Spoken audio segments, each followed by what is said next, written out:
Welcome to Audacious Freedom, the podcast, episode number 17. I'm too sassy for the New York Times Modern Love column. In March of this year, I submitted a modern love essay to the New York Times, and just last week, I heard from Dan Jones, Modern Love editor. He wrote, "Dear Dee Dee, thank you for sending your writing to Modern Love. Although I don't find your essay right for our needs, I'm grateful to have had the opportunity to consider it. I regret that the volume of submissions we receive makes it impractical for me to offer editorial feedback. Best wishes, Daniel Jones, Modern Love editor." Very nice, I thought. Direct, kind, practical, face saving. "I don't find your essay right for our needs," he wrote. That could mean many things, and it might not mean many things too. My essay might not be a story that would quote unquote sell. It might not appeal to the average or the target modern love essay reader. It might not be well written or told enough from the heart. My modern love essay, my story, might be considered arrogant.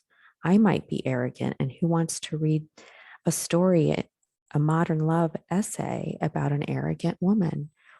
I mean, the title of the essay is Happily Self-Partnered, after all. Well, listeners, I'm going to read it to you. Here we go. Happily Self-Partnered by Dee Dee Mendez. Waiting for my hair color to process, I sat under the dryer and flipped through magazines at the hair salon. I read a quote that spoke to me. I snapped a pic of Emma Watson's photo and what she said to British Vogue on loving the single life. It took me a long time, but I'm very happy being single. I call it being self-partnered. I posted the pic on Facebook that evening and wrote, "OMG, this is so me. Very happy being self-partnered and no mess, ... That was December 11th, 2019. Nearly a year later, on November 19th, 2020, I changed my relationship status on Facebook to "in a relationship." When I went to tag myself as the person I'm in the relationship with, my own Facebook profile was not an option I could choose. I looked for a way to complain to Facebook and to request that they allow me to select myself, and couldn't figure out a way to do it. Figures, I thought, remembering the Social Network movie. Facebook was created on a college campus so that men could find out if a woman was single or in a relationship, if she was available or not. What about those of us who are self-partnered? I'm not single as in available and interested in changing my relationship status, Zuckerberg. I have spent most of my adult life self-partnered. What I know about being self-partnered is that I'm happy being self-partnered and I'm complete by myself. I am in control of my environment and my time. As someone who is self-partnered, I don't have any interest in changing my relationship status. I don't believe that women are only valuable or content as attachments to another person. In other words, my life is full. Even though I'm happily self-partnered now, I have betrayed myself and my truest nature over my 55 years on this earth. I have been married once and engaged twice. I experienced deep unhappiness and confinement in those relationships. The opposite of confinement is freedom, which is the feeling I get from being self-partnered. Why did I betray myself? I guess I was in those relationships to fit in or to prove my lovability. These men were a hot mess, and so was I for wasting my time. In a nutshell, here's what happened with each relationship. My marriage. I was more academically, professionally, and financially successful than he was. I wasn't always. We started living together at 19 years old. We had the same level playing field and opportunities for us both. He was emasculated. He was disrespectful and spoke poorly of me. "This is my wife, Dee Dee. She drives me crazy," he said, introducing me to his colleagues. I was miserable and wanted him to change, to become ambitious, and to, quote unquote, act like a husband. I did not want to get a divorce. He asked for a divorce. I was humiliated and embarrassed. It took me about 3 months of counseling to realize that I didn't even like him anyway. My therapist finally said, "You know, Dee Dee, I have not heard you say one nice thing about him." Oh, I didn't like or respect him, and he felt it. I spent a lot of time alone. I could make a Saturday out of trying a new restaurant for lunch, walking all the way from the Upper West Side to Soho. I got a puppy, and then fiance number one. In my late 30s, I became engaged to another unworthy man. Like my ex, he was less successful than I was. The only difference was that he thought I made him look good. It's the weirdest thing, like a backwards compliment. "You're so great. Look at me." I was miserable and complained to my therapist. This guy had zero energy, zero. While I would be in a spin class at 6:30 a.m., this guy was in bed waiting for the coffee to brew. Before going out to dinner, he needed to rest on the couch while more coffee was brewing. Every single time before going to dinner. This guy got winded walking a few blocks with a half a case of wine. He needed to sit on brownstone stoops to rest along the way. He rested during errands. He got upset when I asked him to put dirty dishes in the dishwasher. If he could hit the sink with the dishes, why not make it all the way to the dishwasher? Anyway, I was exhausted. After a very long year, I kicked him out. By the way, he was relieved. He knew I didn't much like or respect him either. I did more of the same after this one. I wanted a change of scenery, so I moved downtown to Wall Street and took a new job. I did a lot of runs and walks along the Hudson and the East River. I spent a lot of time with old friends and new friends and very privately shared with probably my best friend at the time that I thought I wanted a baby. I was 42. It was probably now or never. I could allow myself to be very vulnerable with this man. He and I would hang out over coffee or lots of wine. I felt ties to him, both of us with European roots. So he agreed to be the donor. When I called my grandmother a few months later to give her the news that I was going to have a baby in the fall, she was thrilled and asked, "Well, how did you do it? With doctors or the old fashioned way?" "The old fashioned way, Nanny," I told her. I hadn't wanted to involve any doctors. I didn't want to open myself up to any possible negativity. This was something between me and the universe if I was meant to become a mom. 5 years later, my daughter was just starting kindergarten.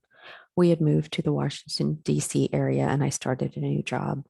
The previous 4 years had been a blur of working, parenting, and hanging out with other families. My daughter loved playing with the kids while I enjoyed wine with the other parents. We loved our parallel play dates. That was all the adult interaction I needed. I had absolutely no interest in dating. We continued to have a relationship with my daughter's donor slash father, my friend, and she had finally stopped asking the two of us if we would ever get married. And then fiance number two. In my late 40s, I became engaged again, this time to a man I'd known for almost 30 years. He claimed he'd always been in love with me. It was one of those Facebook reunions, and I gave in to the romantic notion that two people could find each other after so much time. He told me then that when he was at my wedding and saw me walking down the aisle, he had wished I was walking down the aisle to him. This guy had been an executive with top companies, then transitioned to a career as a child therapist. I told myself that this was admirable. I didn't have a clue how broken he was.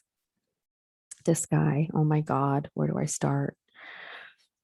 Red flags went up left and right from the start. He was 6 years older than I and had never been married or lived with anyone. Flag. He had sold his house, all of its contents, and moved from the south to the northwest to live in a trailer on his brother's property. Flag. When he moved in with us, he brought his 13-year-old dog and was shocked to find out when he took her to her first ever grooming appointment. Flag. That he needed to provide proof that she had had her shots. Flag. She had never been vaccinated. A grown man. Flag. He was constantly breaking and spilling things while making himself, quote unquote, useful. A stack of dishes fell from the top of the refrigerator when he tried to store a 3-year supply of light bulbs in the cabinet above. Do you know what it sounds like when a stack of glass plates falls from that high up onto ceramic tiles? Then there was the full cup of coffee that dropped out of his hand and onto my white bedroom carpet when he burst in to tell me about how he had figured out how to use the Starbucks app. I didn't care. I didn't really even need the coffee. I knew from the look in his eyes that I wasn't supposed to react. I wasn't supposed to get mad or make him feel stupid for being clumsy all the time and for not really being helpful at all. Things were so much less messy and simpler on my own. I don't need that many light bulbs. I don't need coffee at home when I'm about to go to the office where I normally get my coffee. I was to let him try to prove his usefulness, make messes, and clean things up on his own, then praise the man child and show my gratitude, validating his worth. Flag, flag, flag. I kicked him out 2 months later, like the one before him. This one was relieved. He knew.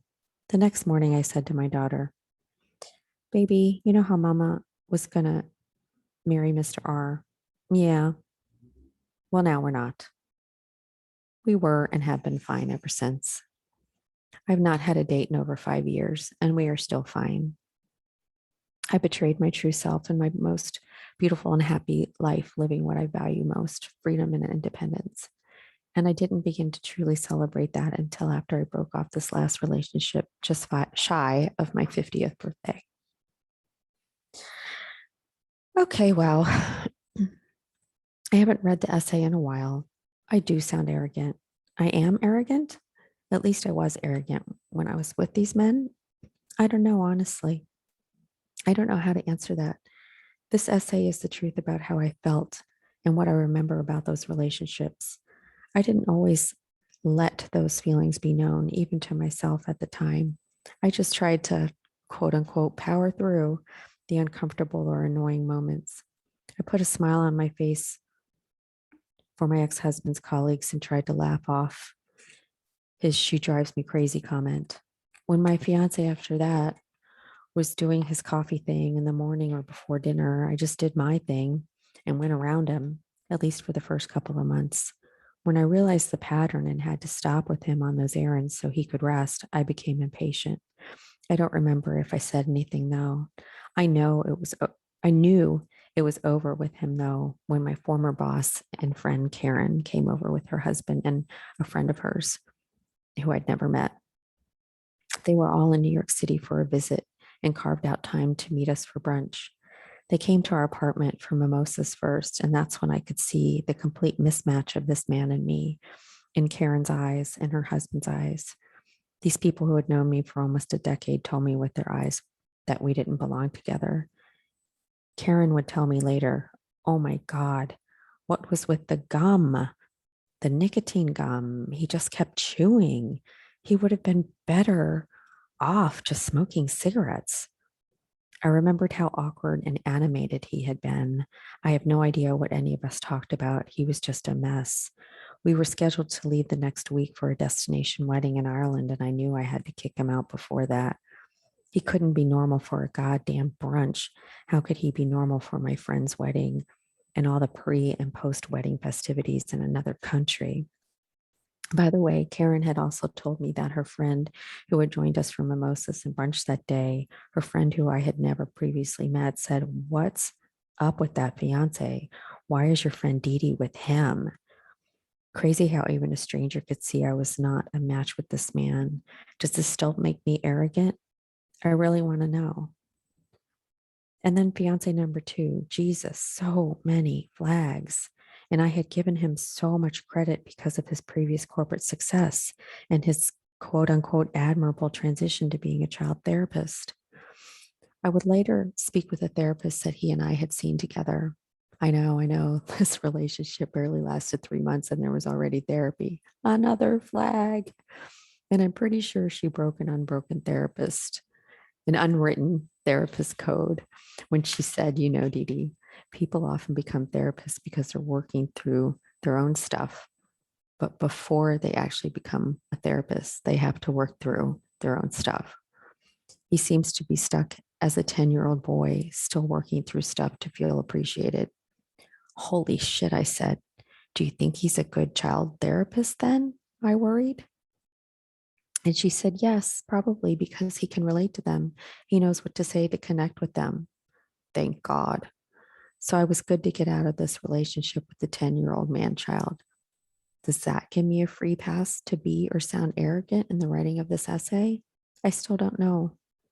I really don't. I do know that with none of these men could I go on. Could I ignore who they were, how they behaved, how they made me feel? I heard on a recent Modern Love essay reading on the podcast that a woman who had buried two husbands and was now in her third marriage, that she likes being married because she feels cared for. Her new husband gets her coffee in the morning. Aw, coffee makes you feel cared for. Okay, I get it. Coffee makes you feel cared for. Maybe I've never had the right person bring me coffee in the morning. I do think it's sweet that her husband wants to bring her the coffee to show her he cares for her. I've been disappointed so many times in relationships that it's hard for me to imagine giving it a shot ever again. And that's the thing about being self-partnered is I take care of myself and I do it consistently and well and with love. And I show my daughter that a woman can be independent and free and very capable without a partner. I wonder how my life might be different if I hadn't grown up with the knight in shining armor fairy tale and that getting married to a man was the way to have a family. It could have bypassed a whole lot of disappointments for sure. And I hope through my example, my daughter can avoid disappointment. Maybe she'll choose partners more carefully than I did. I'm excited for the next generation to have so many more possibilities for love in a straight relationship in the LGBTQ plus community. Anything is possible and they can experiment and change how they identify along the way. You know where I realize I wish I had started?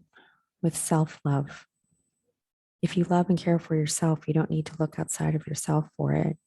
And if you do find someone to love you as much as you love yourself, well, who wouldn't want that? I'm still not sure if I'd want that because I think about all the other stuff that comes with it. Another whole body, all the stuff that body likes to eat and drink and where that body likes to go on vacation and how that body sleeps. Does it snore? Does it sweat? Does it talk while it sleeps? That body has emotions and expectations. And does it keep us physically fit as I keep my body? Does that body care about keeping our home neat and clean and everything in its place at all times? Okay, wait, maybe our home with that other body.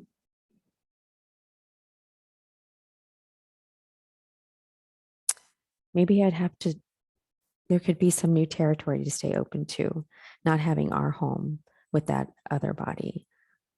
I would continue to have, or could continue to have a home for my body and my daughter, and that other body has its own home. Maybe. Would writing an essay about loving someone and not living with them be less sassy than being happily self-partnered and therefore be right for the needs of the New York Times Modern Love column? This has been Dee Dee Mendez with Audacious Freedom, the podcast. Thanks for listening, and I can't wait for next time.